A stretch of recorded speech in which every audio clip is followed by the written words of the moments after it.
السلام علیکم ورحمۃ اللہ وبرکاتہ۔ آج کی جو ویڈیو ہے اس میں آپ کو ہم یہ نبی کریم علیہ الصلوۃ والسلام نے یہ قصہ بتاتے خود ارشاد فرمایا ہے، پہلے زمانوں کی یہ بات ہے۔ ان ابی ہریرہ رضی اللہ تعالی عنہ قال رسول اللہ صلی اللہ تعالی وسلم اشترى رجل من رجل عقارا له، کہ حضرت ابو ہریرہ رضی اللہ تعالیٰ عنہ فرماتے ہیں کہ نبی اکرم صلی اللہ تعالیٰ علیہ وسلم نے فرمایا کہ ایک بندے نے دوسرے بندے سے زمین کا ایک حصہ خریدا، یعنی کچھ زمین خریدی۔ پھر فرمایا کہ فواجد الرجل الذي اشترى العقار في عقاره جرة فيها ذهب، تو جس بندے نے زمین خریدی تھی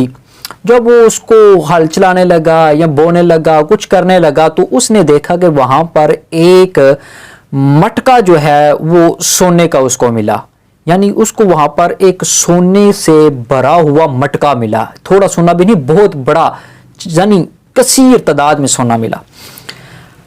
فقال اللہ الذی اشترى العقار، تو جو جس نے زمین خریدی تھی وہ بڑا امانت دار تھا، وہ امین تھا، وہ سارے کا سارا مٹکا، کوئی ڈھیلا بھی اس نے وہاں سے نہیں لیا، وہ سارے کا سارا مٹکا اس نے لیا، اکٹھا کیا اور وہ چلا گیا جس سے اس نے زمین خریدی تھی، اور جا کر اس کو کہا خذ ذهبك منی، یہ اپنا سونا مجھ سے لے لو یار، میں نے تم سے زمین خریدی تھی، انما اشتریت منک الارض، میں نے زمین تم سے خریدی تھی، ولم ابتا منک الذهب، میں نے تجھ سے سونا نہیں خریدا تھا، میں نے زمین کے پیسے دیے تھے، سونا کو تو اتنا زیادہ ہے، میں نے تو اس کے پیسے بھی نہیں دیے تم کو۔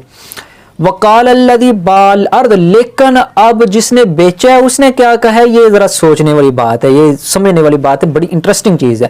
وقال الذی باع الارض، جس نے زمین کو بیچا تھا وہ اس نے کہا انما بعتک الارض وما فیہا، بھائی میں جو زمین اور جو کچھ زمین میں تھا وہ تو سب کچھ تمہیں بیچ چکا ہوں، مجھے بھی تو پتہ بھی نہیں تھا کہ اس میں سونا اتنا زیادہ ہوگا، یہ اب تمہاری قسمت ہے، تم نے زمین کو بویا، زمین پر ہل چلایا تو تمہیں وہاں سے سونے کا مٹکا مل گیا، تو یہ تمہارا ہے، میں نے تو زمین بما اس کے جو کچھ زمین میں تھا وہ سب کچھ تمہیں بیچ دیا تھا، میں نے تو اب تم سے پیسے لے لیے زمین کے۔ اب وہ جو بندہ ہے جس نے خریدا تھا وہ کہتا ہے نہیں، میں نے تم سے زمین خریدی تھی، میں نے یہ سونا تو نہیں خریدا تھا، یہ ناجائز مال میں تو نہیں رکھوں گا۔ ان دونوں کا آپس میں جھگڑا ہو گیا۔ نبی کریم علیہ الصلوۃ والسلام فرماتے ہیں فتحاکما الی رجل، تو وہ دونوں اپنا فیصلہ کرنے کے لیے ایک تیسرے مرد کی طرف آ گئے، اس کے پاس گئے تاکہ ہم دونوں کے درمیان وہ فیصلہ کرے۔ اس کو جا کر کہا کہ میں نے اس کو زمین دی تھی اور اس سے سونا ملا ہے اس کو، اور یہ کہتا ہے کہ یہ سونا تمہارا ہے، حالانکہ مجھے کچھ پتہ نہیں تھا کہ اس میں سونا بھی ہے، لہذا یہ زمین بما سونے کے یہ سب کچھ اسی کا ہے۔ اور جو خریدنے والا تھا اس نے کہا جی نہیں، یہ جو میں نے اس سے زمین خریدی تھی مجھے تو پتہ نہیں تھا اس میں سونا ہوگا، تو میں زمین خریدی یا سونے کے تو اتنے پیسے میں نے دیے نہیں، لہذا یہ میرے بنتے ہی نہیں، یہ اس کو واپس کریے جائے۔ وہ تیسرا جو بندہ اس نے کہا جی فقال الذی تحاکما الیہ الکما ولد، اس نے کہا کہ اے لوگو جو دونوں آپس میں جھگڑ رہے ہو، دونوں میری طرف فیصلہ لے کر آئے ہو، فیصلہ کروانے کے لیے آئے ہو، تم یہ بتاؤ کہ تمہاری کچھ اولاد ہے۔ قال احدہما لی غلام، ان میں سے ایک نے کہا کہ میرا ایک لڑکا ہے جس کی شادی نہیں ہوئی۔ وقال الاخر لی جاریۃ، اور دوسرے نے کہا کہ میرے ایک لڑکی ہے، جوان لڑکی، اور اس کی ابھی شادی نہیں ہوئی۔ تو نکاح یہ جو فیصلہ کرنے والا تھا اس نے کہا قال انکحوا الغلام الجاریۃ، تم ایسے کرو کہ لڑکے کی لڑکی کے ساتھ شادی کر دو،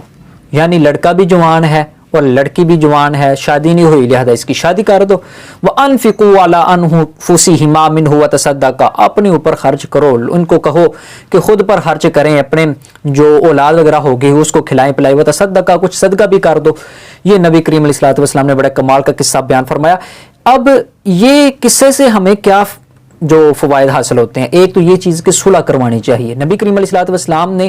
اس کا جو سبق دیا ہے وہ سمجھنے والی بات ہے۔ ایک تو صلح کروانی چاہیے، اور صلح جو ہے نا وہ ایسی کروانی چاہیے جس میں ان دونوں کا فائدہ ہو، یہ نہ کو آپ کہیں کہ چلو منو دے چھڑو، آج کل کا کوئی بندہ ہوتا جیسے یہ کام چل رہا ہے تو انہیں کہنا سے منو دے دو۔ بہرحال پھر اسی طرح